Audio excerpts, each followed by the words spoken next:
আমন্ত্রণ জানাচ্ছি আপডেট সংবাদে। শুরুতেই জানিয়ে দিব গুরুত্বপূর্ণ শিরোনাম, এরপরেই থাকবে বিস্তারিত। শুরুতেই গুরুত্বপূর্ণ এবং অত্যন্ত ভয়ঙ্কর সংবাদ জানিয়ে দিব। সুখবর, হামাসের কৌশল বুঝতে না পেরে হতাশ ইসরায়েলি বাহিনী। এদিকে গাজায় আবারও ইসরায়েলি বাহিনীর তাণ্ডব, এক বন্দী নিহত। লিবিয়া উপকূলে আবারও নৌকাডুবি, ৬০ জনের মৃত্যুর আশঙ্কা। কুয়েতের আমির মারা গেছেন এবং নতুন আমিরের নাম ঘোষণা। এবং সর্বশেষ জানিয়ে দিব অস্ট্রেলিয়ার বিভিন্ন স্থানে দাবানল, প্রচণ্ড তাপ প্রবাহে অতিষ্ঠ জনজীবন, কয়েকটি রাজ্যে জরুরি সতর্কতা জারি। শুনছিলেন সংবাদ শিরোনাম, এখন বিস্তারিত। তার আগে অনুরোধ থাকবে ভিডিওতে একটি লাইক দিন এবং কমেন্টস করে জানিয়ে দিন কোন জেলা থেকে বা কোথা থেকে আমাদের সঙ্গে যুক্ত রয়েছেন। হামাসের কৌশল বুঝতে না পেরে হতাশ ইসরায়েলি বাহিনী। গাজা উপত্যকায় দীর্ঘ ৭১ দিন ধরে অভিযান চালিয়েও হামাসের কৌশল বুঝতে পারছে না ইসরায়েলি বাহিনী। এর মধ্যেই হামাসের হাতে ৩ বন্দীকে নির্মমভাবে গুলি করে হত্যা করেছে তারা। তাছাড়া হামাসের যুদ্ধ ক্ষমতাও খুব হ্রাস করতে পারেনি। এমন প্রেক্ষাপটে ইসরায়েলি সৈন্যদের মধ্যে হতাশা ভর করেছে বলে ইসরায়েল একটি পত্রিকা জানিয়েছে। গাজা যুদ্ধে ইসরায়েল তার সব ধরনের অত্যাধুনিক অস্ত্র ব্যবহার করছে, কিন্তু তারপরেও কাঙ্ক্ষিত সাফল্য এখনও পায়নি।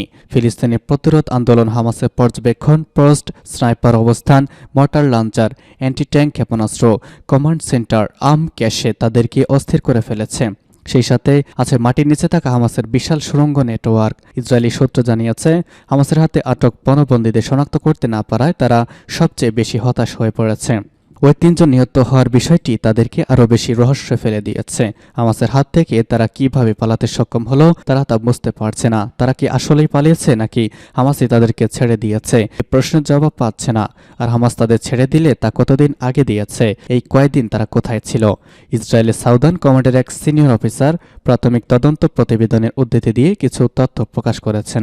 এতে দেখা যায়, ইসরায়েলের এক সৈন্য কয়েক ডজন দূরের এক ভবন থেকে অন্য একটি বাড়িতে ওই ৩ জনকে দেখতে পায়। ওই ২ জন ব্যক্তি ছিলেন শর্টবিহীন। তাদের একজন একটি লাঠিতে করে একটি সাদা কাপড় উড়িয়ে শান্তির বার্তা দেন, কিন্তু ইসরায়েলি সৈন্যটি মনে করে যে এটা সম্ভবত হামাসের ফাঁদ। ফলে সে তার সাথে গোলাগুলি বর্ষণ করে এবং বাহিনীর অন্যদের শুনিয়ে বলে সন্ত্রাসী। তদন্তে দেখা যায়, ওই সৈন্যটির গুলিতে ৩ জনের ২ জন সাথে সাথে নিহত হয়, অপর একজন আঘাতপ্রাপ্ত হয়ে ভবনে ফিরে যায়। ওই পর্যায়ে ওই ব্যাটালিয়নের কমান্ডার ভবনটির বাইরে গিয়ে গুলি করা বন্ধ করার নির্দেশ দেন। ইতিমধ্যেই কারো কাছ থেকে হিব্রু ভাষায় সাহায্য করুন শব্দ শুনতে পায় ইসরায়েলি সৈন্যরা।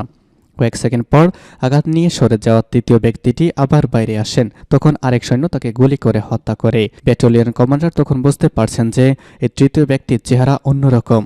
পরে তা বুঝতে পারলেন যে এই লোক হামাসের হাতে আটক বন্দী। এরপর ৩ জনের মৃতদেহ সংগ্রহ করে তারা তাদের হেফাজতে নেয়। তদন্তে দেখা গেছে যে ২ সৈন্য গুলি করেছে তারা উভয় প্রচলিত রীতি লঙ্ঘন করেছে। গাজায় আরেক বন্দী নিহত হয়েছে বলে জানিয়েছে ইসরায়েলের সামরিক বাহিনী। কাতার ভিত্তিক গণমাধ্যম আল জাজিরার এক প্রতিবেদনে আজ এই তথ্য জানানো হয়েছে।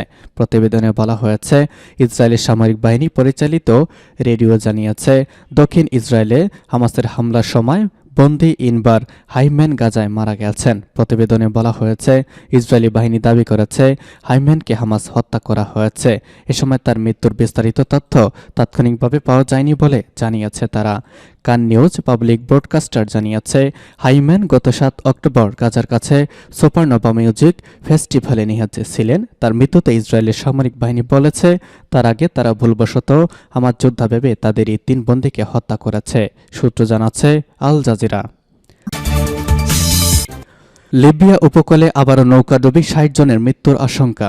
ভূমধ্যসাগরের লিবিয়া উপকূলে আবারও ডুবে গেছে মানব পাচারকারী একটি নৌকা। এতে করে ৬০ জনের বেশি অভিবাসন প্রত্যাশীর মৃত্যুর আশঙ্কা করেছে আন্তর্জাতিক অভিবাসন সংস্থা IOM। বেঁচে ফেরাদের উদ্ধৃতি করে ১৬ IOM জানিয়েছে, জোয়ার শহর ছেড়ে আসা নৌকাটিতে মোট ৮৬ জন যাত্রী ছিল।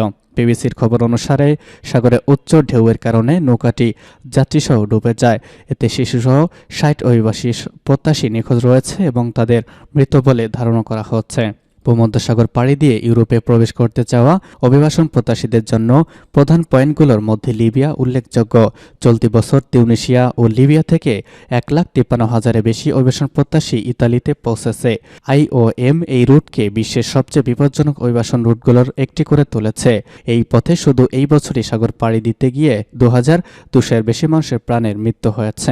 গত জুনে গ্রিসের দক্ষিণাঞ্চলে একটি মাছ ধরার নৌকাডুবিতে অন্তত 78 জনের মৃত্যু হয়েছে এবং জীবিত উদ্ধার করা হয়েছে আরও 100 জনকে। কুয়েতের আমির মারা গেছেন এবং কুয়েতের নতুন আমিরের নাম ঘোষণা। কুয়েতের আমির শেখ নওফ আল আহমদ আল জাবের আল সাবাহ শনিবার মারা গেছেন। তার বয়স হয়েছিল 86 বছর। দেশটির আমিরি দেওয়ান এই তথ্য নিশ্চিত করেছেন খবর খালিজ টাইমসের।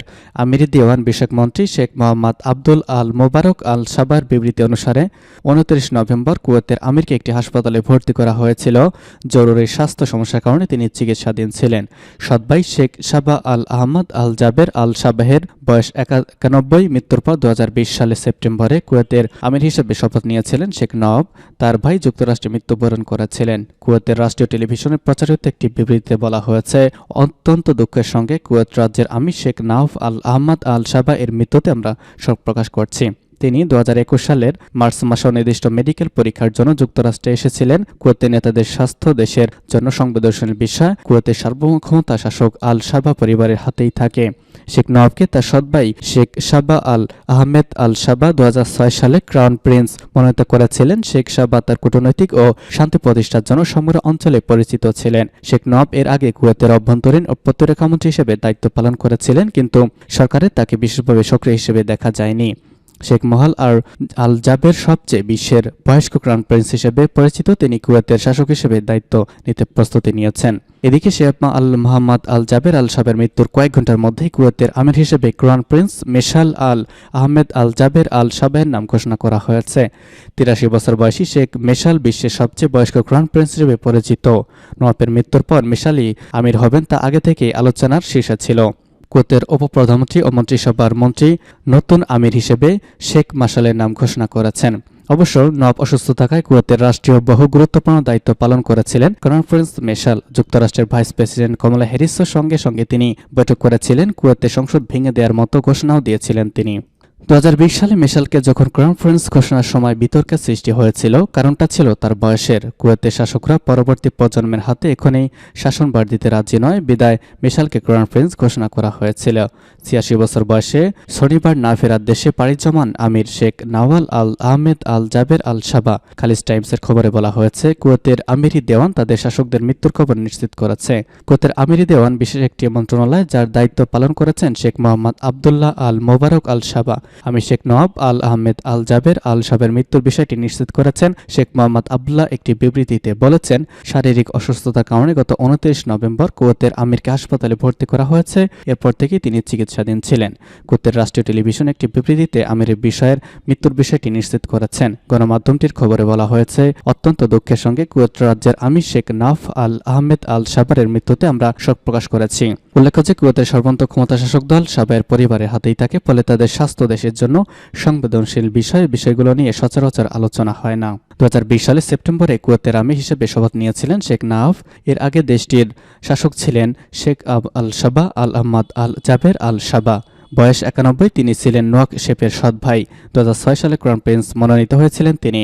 সৎ ভাই শেখ সাবাহ আল আহমদ আল সাবাহ তাকে মনোনীত করেছিলেন। শেখ নওয়াব কুয়েতের অভ্যন্তরীণ ও প্রতিরক্ষা মন্ত্রী হিসেবে দায়িত্ব পালন করেছিলেন। শাসন ক্ষমতা হাতে নেওয়ার পর তাকে বিশেষভাবে সক্রিয় হিসেবে দেখা যায়নি।